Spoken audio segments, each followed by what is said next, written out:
Hi guys, thanks for tuning in to another video on ForgottenWeapons.com.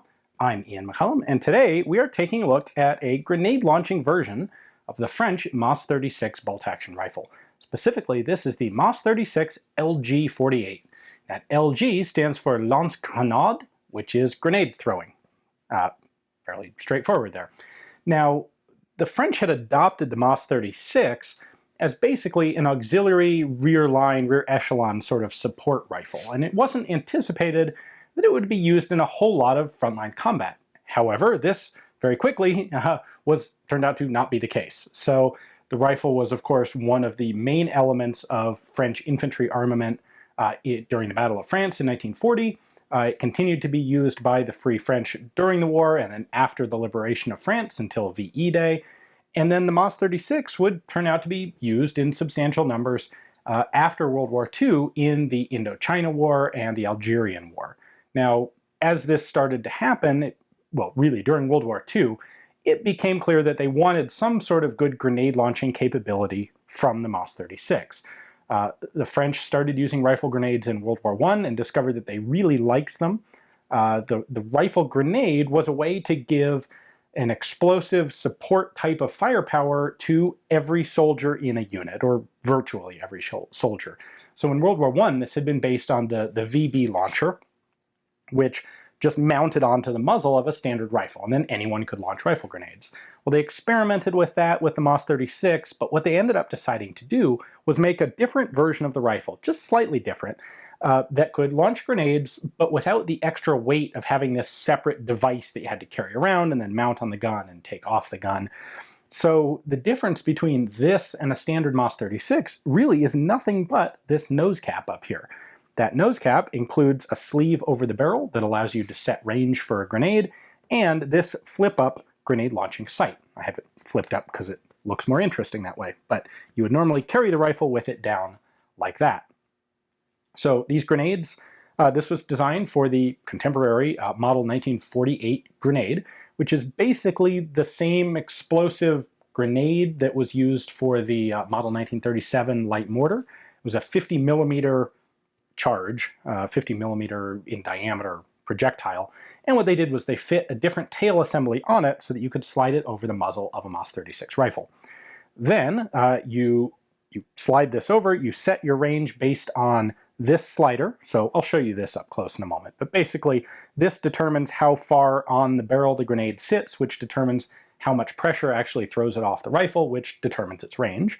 You would then flip this up, you would hold the sights horizontal, parallel to the ground, and then aim using this front and rear post, and that gives you your windage. Your range here gives you your distance. You keep the elevation at a nice straight 45 degrees, and presto, you have high explosive grenade launching capability from a rifle.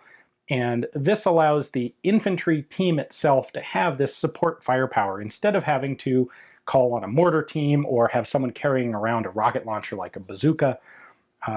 It's really an effective way to keep this firepower easily available. And in fact, the French army continues to use rifle grenades to this day, as do other armies, of course. Now, the way this was manufactured is there are two versions of it. You can't tell the difference from the outside, but some of these guns were actually made at the factory at St Etienne in this configuration and issued out. And those are going to be found with Q and FH serial numbers. Others were actually converted in the field.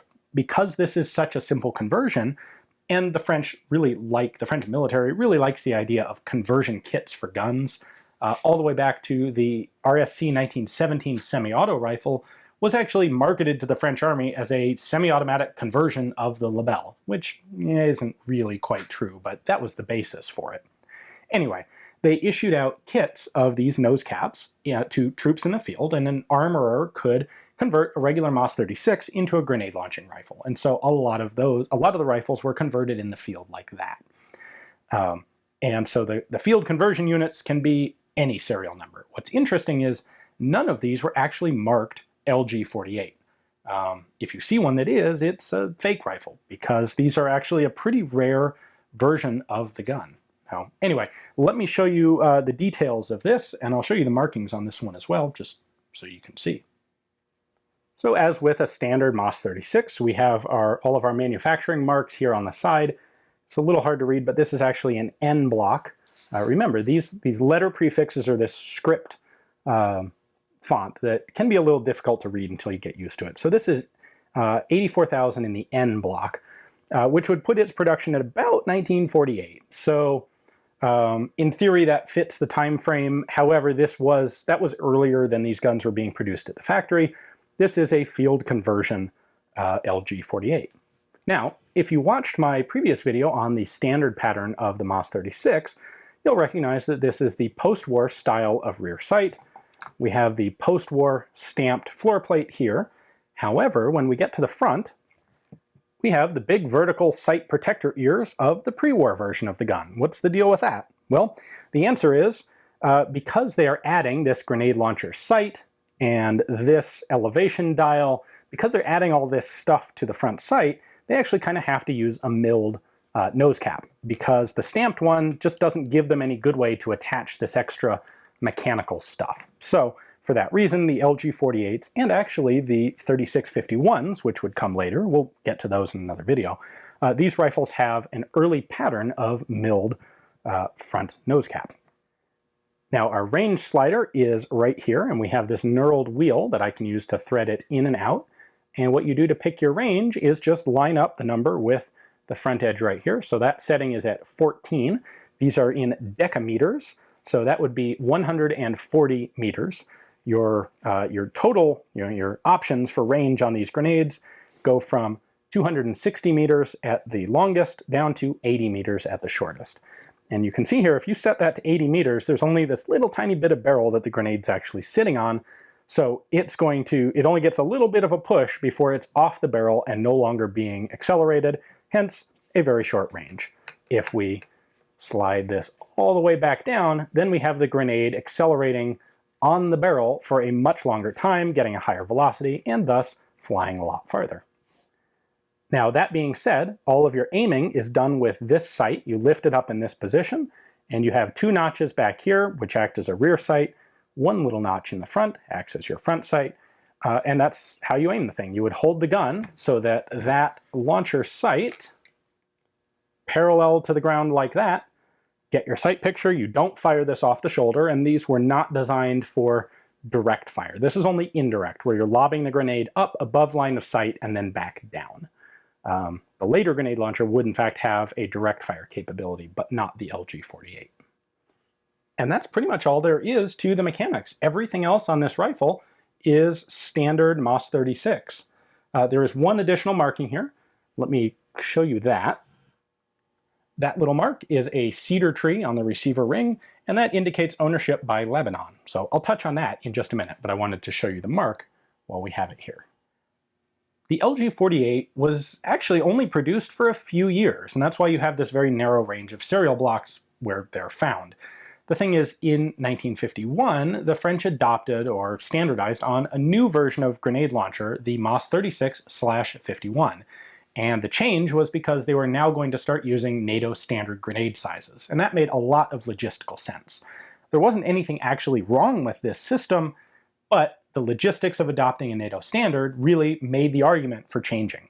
These weren't immediately withdrawn from service, but in 1968, the French military formally declared them obsolete. They pulled the grenades out of service, and any existing LG48 rifles were converted back to standard MAS-36 pattern guns. The 3651 grenade launchers were being manufactured separately.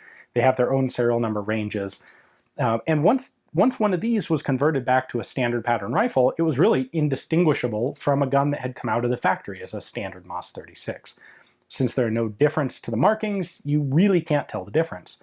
And in general, these are very rare rifles because, as with so many of the French conversion programs, this one was done very efficiently and effectively, and they pretty much found all of them and converted them all.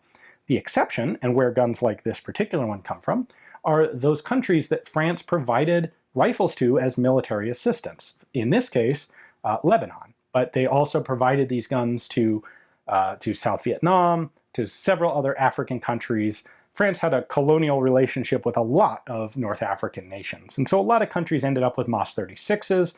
And if they ended up with MAS-36s, they probably also had some LG48s as well. And a lot of those countries, well, of course, they weren't under the control of the French military. So when the French decided that these were obsolete and converted them, these other countries didn't. And this one I mentioned is from Lebanon. Well, in the 90s, there was a US importer who brought in a bunch of guns from Lebanon, including MAS-36s and LG48s. And so these were never retrofitted back to their original pattern by the Lebanese, and that's why we have them here today.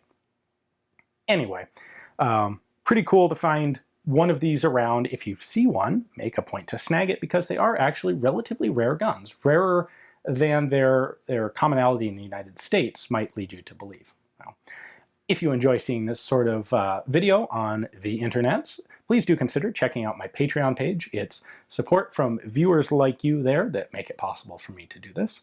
And if you're really a big fan of the French military, perhaps you would like to get one of these cool Only Dropped Once shirts as kind of a screw you to the common and really old and not funny anymore French joke about only dropped once. So if you'd like that, check out the Forgotten Weapons merchandise shop. You'll find them there. Thanks for watching.